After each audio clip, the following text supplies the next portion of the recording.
ಸಾಹಿತ್ಯ ಸಾಮರಸ್ಯಕ್ಕೆ ಸೇತುವೆ. ಜೋಯಿಡಾ ಸಂಸ್ಕೃತಿ, ಆಚಾರ ವಿಚಾರ, ನಡೆನುಡಿ ಇವುಗಳ ತಳಹದಿಯಲ್ಲಿ ನಮ್ಮ ಬದುಕು ರೂಪಿತವಾಗುವಂಥದ್ದು. ಜಾತಿ ಧರ್ಮ ಭೇದ ಇಲ್ಲದ ಸಾಹಿತ್ಯ ಸಂತಸಕ್ಕೆ ಮತ್ತು ಸಾಮರಸ್ಯಕ್ಕೆ ಸೇತುವೆಯಾಗಿದೆ ಎಂದು ಸಾಹಿತಿ ಜಿಲ್ಲಾ ಕ.ಸ.ಪ.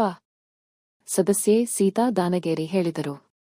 ಅವರು ಜೋಯಿಡಾ ತಾಲೂಕಿನ ಕನ್ನಡ ಸಾಹಿತ್ಯ ಪರಿಷತ್ತು ಹಾಗೂ ಹಿಂದುಳಿದ ವರ್ಗಗಳ ಕಲ್ಯಾಣ ಇಲಾಖೆ ಸಹಯೋಗದಲ್ಲಿ ಸೋಮವಾರ ದೇವರಾಜ ಅರಸು ಸಭಾಭವನದಲ್ಲಿ ನಡೆದ ಕನ್ನಡ ಕಾರ್ತಿಕ ಅನುದಿನ ಅನುಸ್ಪಂದನದ ಕಾವ್ಯೋತ್ಸವ ಮತ್ತು ಉಪನ್ಯಾಸ ಕಾರ್ಯಕ್ರಮದಲ್ಲಿ ಉಪನ್ಯಾಸ ನೀಡುತ್ತಾ ಮಾತನಾಡುತ್ತಿದ್ದರು.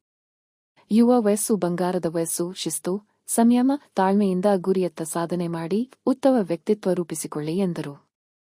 ತಾಲೂಕು ಪಂಚಾಯತ್ ಕಾರ್ಯನಿರ್ವಹಣಾಧಿಕಾರಿ ಭಾರತಿ ಎನ್. ಕಾರ್ಯಕ್ರಮ ಉದ್ಘಾಟಿಸಿ ಮಾತನಾಡುತ್ತಾ, ನಮ್ಮ ನಾಡ ಭಾಷೆ ಕನ್ನಡ, ಇದು ಪ್ರತಿಯೊಬ್ಬರ ಆಡುಭಾಷೆ ಆಗಬೇಕು. ಸರ್ಕಾರ ಸಾಕಷ್ಟು ಸೌಲಭ್ಯ ಕೊಟ್ಟಿದೆ. ಕನ್ನಡದ ಬಗ್ಗೆ ಪ್ರೀತ, ಅಭಿಮಾನ, ಗೌರವ ನಮಗಿರಬೇಕು. ನಾಡನ್ನು ಕಟ್ಟಿದ ಮಹನೀಯರ, ಸಾಹಿತ್ಯವನ್ನು ಬೆಳೆಸಿದ ಕವಿವರ್ಯರ ಸಾಧನೆ ನೆನೆಸೋಣ, ಭಾಷೆ ಗೌರವಿಸೋಣ ಎಂದರು.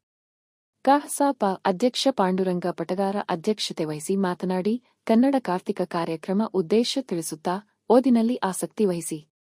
ಅನ್ನ, ಬದುಕು ನೀಡುವ ನಮ್ಮ ನಾಡು, ಭಾಷೆ, ಸಾಹಿತ್ಯ ನಮ್ಮ ಬದುಕಿನ ಅವಿಭಾಜ್ಯ ಅಂಗ. ಇದರ ಬಗ್ಗೆ ಒಲವಿರಲಿ ಎಂದರು.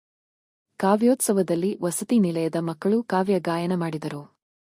ಭಾಗವಹಿಸಿದ್ದ ಎಲ್ಲಾ ವಿದ್ಯಾರ್ಥಿಗಳಿಗೆ ಸೀತಾ ದಾನಗೇರಿಯವರ ಮೌನದರಮನೆ ಸಾಹಿತ್ಯ ಪುಸ್ತಕ ಹಾಗೂ ನೋಟ್ಬುಕ್ ನೀಡಿ ಗೌರವಿಸಲಾಯಿತು. ವೇದಿಕೆಯಲ್ಲಿ ಗ್ರಾಮ ಪಂಚಾಯತ್ ಅಧ್ಯಕ್ಷೆ ಚಂದ್ರಿಮಾ ಮಿರಾಶಿ, ಹಾಸ್ಟೆಲ್ ಮೇಲ್ವಿಚಾರಕಿ ದೇವಕಲಮಾಣಿ, ತೇಜಸ್ ಗಾವಡ ಮುಂತಾದವರು ಉಪಸ್ಥಿತರಿದ್ದರು.